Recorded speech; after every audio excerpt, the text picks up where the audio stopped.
Bonsoir Aurore Berger. Bonsoir. Soyez la bienvenue, vous êtes membre du comité politique d'Emmanuel Macron. En face de vous, Bernard Monod, bonsoir. Bonsoir. Bienvenue également, vous êtes eurodéputé FN, stratégiste économique du Front National.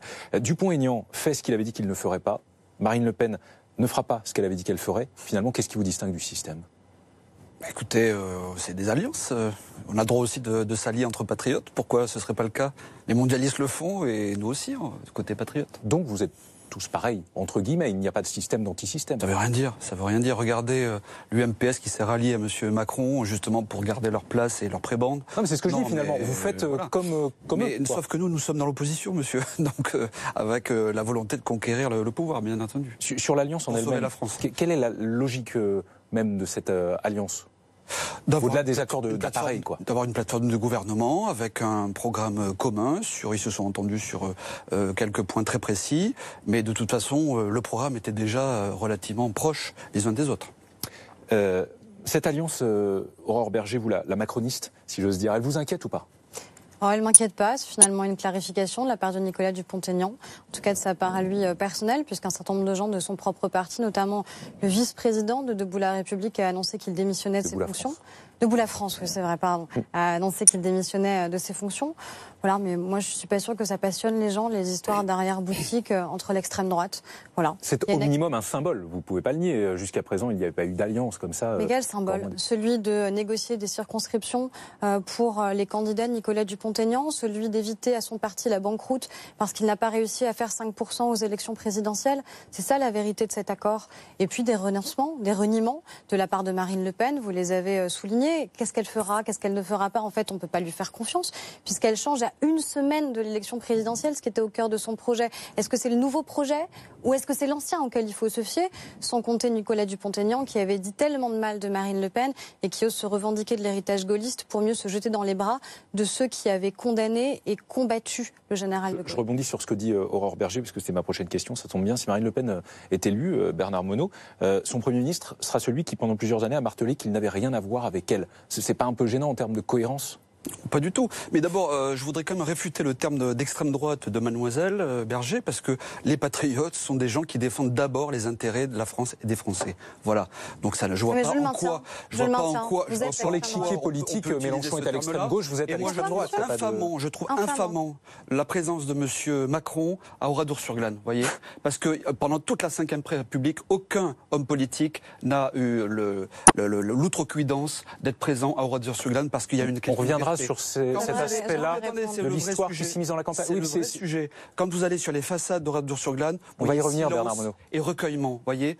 La présence de Monsieur Macron là-bas, c'est une indécence. On va y revenir sur l'histoire qui s'est émissée dans la campagne. Vous répondrez tout à l'heure, Aurore Berger.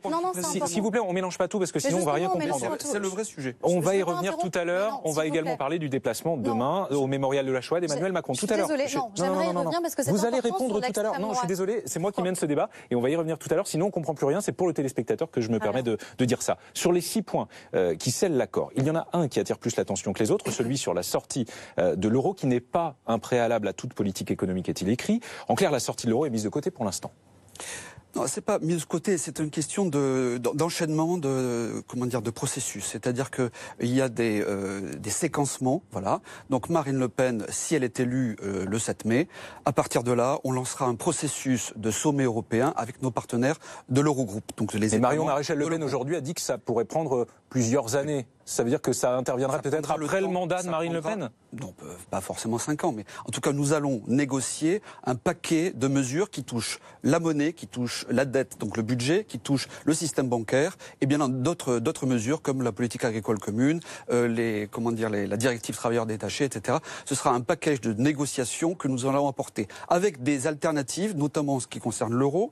C'est-à-dire que nous allons proposer un euro-monnaie commune dans l'ensemble de la zone européenne.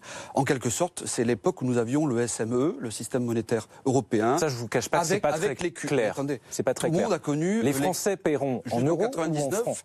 Les Français ont connu l'écu et ils avaient bien leur franc. Donc nous proposerons à ce moment-là à l'Eurogroupe et à la Banque Centrale Européenne d'avoir un euro-monnaie commune, c'est-à-dire un écu dans les 19 pays de la zone euro, et au niveau national, un nouveau franc français qui leur permettra de relancer, de restimuler la croissance économique, l'emploi, la réindustrialisation grâce à une banque de... Ça, c'est sur le papier, mais vous le dites vous-même, l'agenda est un petit peu plus flou que ce qui était annoncé au départ. Quand on ajoute à cela que dans la profession de foi pour le second tour, la sortie de l'euro n'apparaît plus, la profession de foi de Marine Le Pen, est-ce qu'il n'y a pas quand même une forme de rétropédalage ou de promesse non tenue avant même que Marine Le Pen soit élue? On n'a pas retiré cette mesure. Elle y est toujours. On va pas se mentir, c'est pas très populaire cette mesure. Donc c'est dans votre intérêt de la retirer finalement. C'est une question de cadencement qui fera l'objet d'un sommet européen où nous allons discuter avec nos partenaires. L'objectif de Marine Le Pen, c'est quoi? C'est la stabilité financière, économique, bancaire et monétaire. Donc ça va se faire dans la discussion, la négociation, la planification et ça va très bien se passer. Ne vous inquiétez pas. Mais je rappelle que ce point-là de la sortie de l'euro fait partie de l'accord conclu avec Nicolas Dupont-Aignan. Quel est le poids des convictions dans tout ça? Au premier accord conclu, on gomme un petit peu? C'est une question de timing, c'est une question de processus. C'est bien entendu l'objectif, mais on va le faire dans la négociation avec le respect de nos partenaires. Et c'est pas ce qui était dit jusque-là. Ah si. Reprenez toutes les déclarations de Marine Le Pen. Elle a toujours parlé de sommet européen où il y avait une négociation pendant 6 mois et puis ensuite les Français trancheraient par référendum. Elle a toujours dit. Donc on est toujours dans ce cadre. Sauf que la sortie de l'euro conditionne d'autres pans du programme de Marine Le Pen, sur l'emploi, sur la préférence nationale. S'il n'y a plus de sortie de l'euro, il n'y a pas que l'euro, il y a la dette, d'autres mesures ne seront pas tenables. Il y a le système bancaire, la problématique de l'union bancaire, etc. Donc tout ça va être renégocié. Aurore Berger. Déjà, moi j'ai débattu avec Bernard Monod cette semaine. Donc je débat avec lui le mardi. Le mardi, il m'explique que ce sera engagé dès le lendemain de la présidence de Marine Le Pen. Je redébat avec lui. Nous sommes le samedi soir et il dit qu'a priori ce serait... Je répète la même chose. Je vous ai pas interrompu. Je vous ai pas interrompu. Donc allez-y. Je vais continuer. Et il nous explique que ce sera du coup dans quelques mois, voire dans quelques années. On peut prendre l'exemple du Brexit où vous voyez bien la durée des négociations et vous savez très bien que ça ne prend pas quelques semaines ou quelques mois. Le Front National oublie également de dire que aucun traité ne prévoit aujourd'hui la sortie de l'euro et que la sortie de l'euro conditionne donc la sortie de l'Union européenne. Et ça, vous le savez pertinemment. Et donc, je parle de renégociation. C'est bien ce que je viens de dire, madame. Et le timing, il est tout à fait là. Puisque Marine Le Pen explique qu'elle négociera d'État à État, cela n'est pas possible tant qu'on est membre de l'Union européenne. On négocie avec l'ensemble des partenaires européens. Donc, elle sait très bien à la fois, elle essaye ce rétropédalage parce qu'elle sait que ça fait peur aux Français, évidemment, que ce soit la sortie de l'euro, que ce soit la sortie de l'Union européenne, sachant encore une fois que la sortie de l'euro conditionne la sortie de l'Union européenne. Elle oublie évidemment les conséquences qui seraient désastreuses sur la dévaluation de notre monnaie, sur la question des épargnants. Vous savez, moi, finalement, je ne serais pas impactée. C'est pas moi qui vais forcément y perdre. C'est les petits retraités qui vont y perdre. Ce sont les petits épargnants qui vont y perdre et qui vont voir tout d'un coup leur épargne, elle, baisser de 20 à 30%. Regardez le cours de la livre sterling. Et ils n'étaient pas dans la zone euro. Ils sont juste en train d'essayer de réaliser la sortie de l'Union européenne. Il y a d'ailleurs un sondage qui est sorti aujourd'hui qui dit qu'une majorité de Britanniques, désormais, regrettent le Brexit. Aujourd'hui, la livre sterling a perdu 20% de sa valeur depuis 6 mois.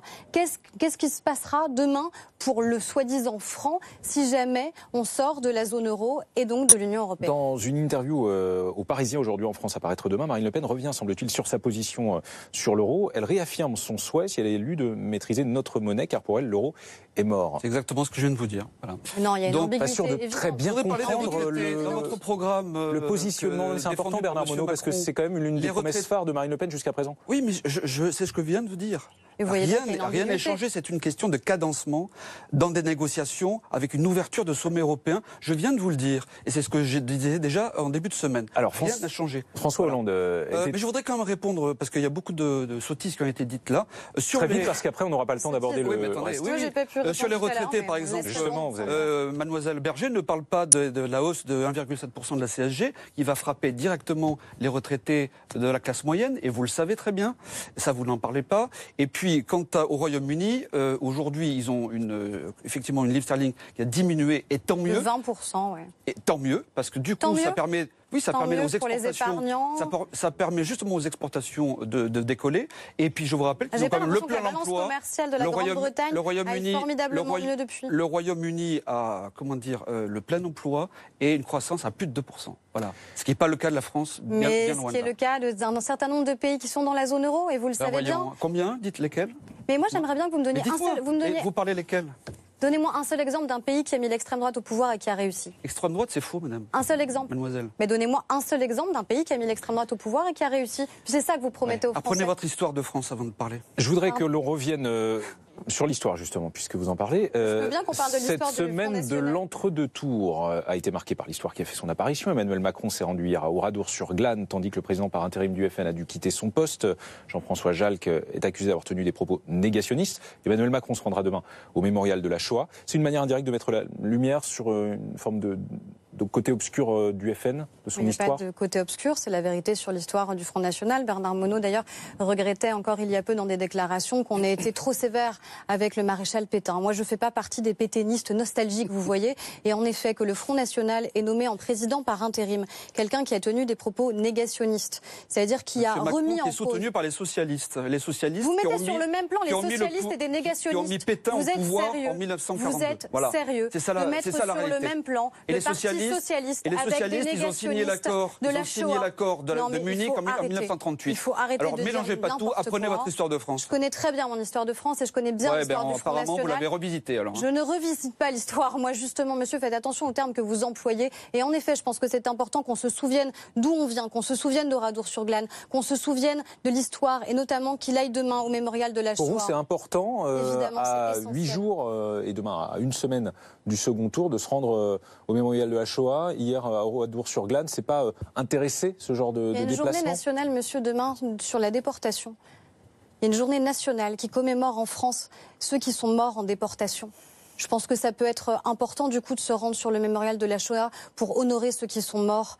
Parce qu'il y a eu une lâcheté de l'État français. Lâcheté de l'État français qui a été balayée d'un revers de main par une Marine Le Pen quand elle a reparlé de la rafle du Veldiv. C'est ça le Front National, monsieur. Je ne vois pas en quoi c'est incompatible avec ma question de savoir si c'est aussi une forme de stratégie politique pour former une espèce d'antiparallélisme avec Marine Le Pen. Mais moi, je vous dis juste qu'évidemment, nous ne sommes pas l'extrême droite, nous ne sommes pas le Front National, nous n'avons pas dans nos rangs des négationnistes, nous n'avons pas dans nos rangs des nostalgiques de Pétain, nous n'avons pas dans nos rangs des gens qui remettent en cause la responsabilité de l'État français dans la rafle du Veldiv. Et oui, évidemment, c'est important de commémorer celles et ceux qui sont morts malheureusement en déportation. Bernard Monod, le passé sulfureux, qui n'est pas forcément que du passé parfois d'ailleurs, c'est parfois aussi du présent, du Front National, qui ressurgit encore cette semaine. C'est quelque chose dont vous ne vous sortirez jamais. Ça, je vais donner un bon point Goodwin à Mlle Berger parce que franchement, c'est ahurissant d'entendre des choses pareilles. Les problèmes. Qu'est-ce qui vous ahurit ? Mais attendez, les problèmes des Français aujourd'hui, c'est 6,5 millions de chômeurs, c'est 34 000 euros de dette sur chaque. Vous n'avez pas écarté le président par intérim du Front National cette semaine ? Attendez, le sujet n'est pas là. Si, il est là. Le sujet, il est qu'il y a des déficits intérieurs, des déficits extérieurs. On a une désindustrialisation totale de la France, imposée par l'Union européenne depuis 25 ans. Au pouvoir. Depuis 25 ans. Et vous parlez de problèmes d'il y a 75 ans. Mais c'est délirant, franchement. Mais qui l'a mis sur la table? C'est Marine Le Pen qui a parlé de la rafle du Veldiv. Mais qui est allé à Oradour-sur-Glane, madame? Oui, pour honorer nos morts, monsieur. Honorer vos morts. Oui, nos morts. Nos morts, oui, c'est ça. Vous les mettez à distance, mais écoutez, ce sont les morts de la France, monsieur. Écoutez, pas moi. Mon père s'est engagé volontaire en 40 pour aller défendre justement la France. Honneur à lui, monsieur. La débarquer en Provence. Voilà. Mes deux grands-pères ont fait 14-18. Alors les leçons de monsieur Macron sur l'histoire de France, qui vient en plus accuser les Français d'Algérie d'avoir commis des crimes contre l'humanité et mettre en parallèle avec les nazis. Il dit dans le Figaro aujourd'hui regretter d'avoir tenu cette d'Algérie, les enfants, les petits-enfants, le 7 mai, ils vont s'en souvenir, croyez-moi. La vérité, c'est que vous avez écarté du pouvoir quelqu'un qui était un négationniste et qui était président par intérim du Front National. Sinon, vous ne l'auriez pas écarté. Il est quoi? Allez, ok, d'accord. Il est quoi, monsieur? On passe à des sujets qui intéressent les Français. Vous avez raison. On parle de problèmes d'il y a 75 ans. Alors allez-y. Les millions de morts de la France, c'est si peu important. La déportation, c'est si peu important. À tous les deux, je précise que dans 4 jours, ce sera peut-être aussi animé, dans 4 jours aura lieu le débat, l'unique débat de l'entre-deux tours que vous pourrez vivre en direct sur BFM TV à partir de 21h, mercredi soir, donc édition spéciale dès 17h avant le débat. et après le débat également. Évidemment, merci à tous les deux d'avoir accepté l'invitation de Week-end Direct.